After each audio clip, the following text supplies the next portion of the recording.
ultimately escape the fact that King Jesus still is sovereign. And though we feel outnumbered and highly unpopular at times by clinging to our Christian ideals, though we make ourselves subject to all kinds of criticism and misunderstanding by resisting the widely held opinions of our friends and neighbors, we can't help but recognize a tension that keeps us from following where the leader of this rebellion wants to take us. As much as we may feel obligated by our family histories, or as willing as we may be to at least consider the validity of these differing viewpoints, there's no common ground for us to stand on. Our aims are incompatible. As Christians, we don't join an illegitimate rebellion. Instead, we live for King Jesus in contrast to those around us. We live in loyalty to the very one the world rebels against. We're in rebellion against the rebellion.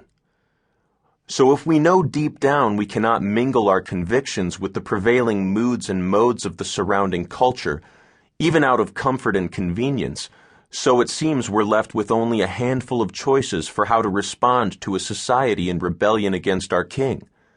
We can run and hide to keep from being overtaken, or we can defiantly stand our ground in open declared warfare.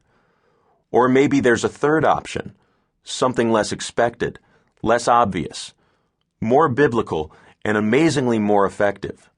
In a sense, we go underground. Yes, I get that we sometimes want to stay above ground as God's people, just attend our churches, have our preferences catered to, and enjoy the ocean cruise while all around us the sea is filled with sinking boats. Yet in a kingdom lifestyle, this option doesn't make a whole lot of sense.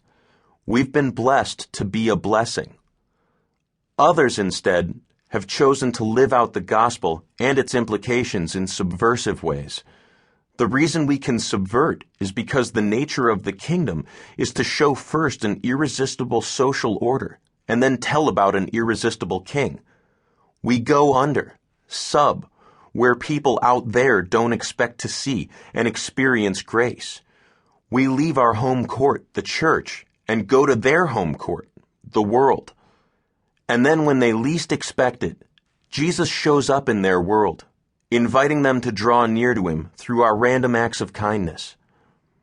So rather than, or maybe in addition to, inviting the unbeliever to the Sunday morning show, we demonstrate our faith by how we live, relate, and care.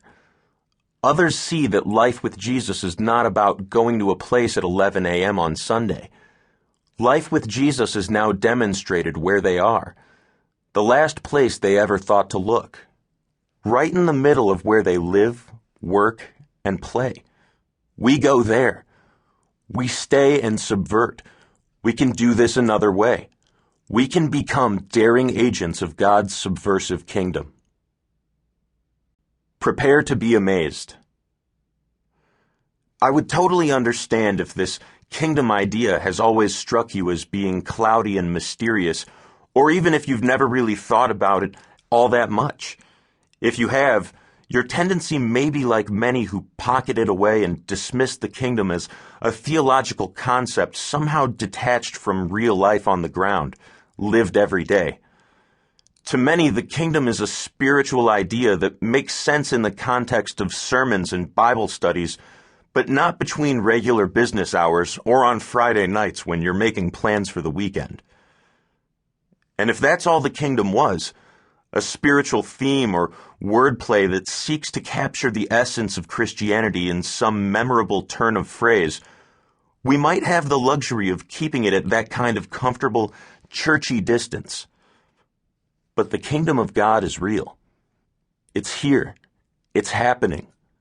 It's right there in the room with you. It has broken into our time and space and is subversively working to overcome the darkness of our age. The kingdom of God is a radical rejection of every value or point of view that keeps people in bondage to untruth, blinded to Christ's mercy. It is a refusal to classify any person as being expendable or beyond reach, an unwillingness to view any situation as something that cannot be transformed and infused with hope. It means knowing that while not everything will be made perfectly right on this earth,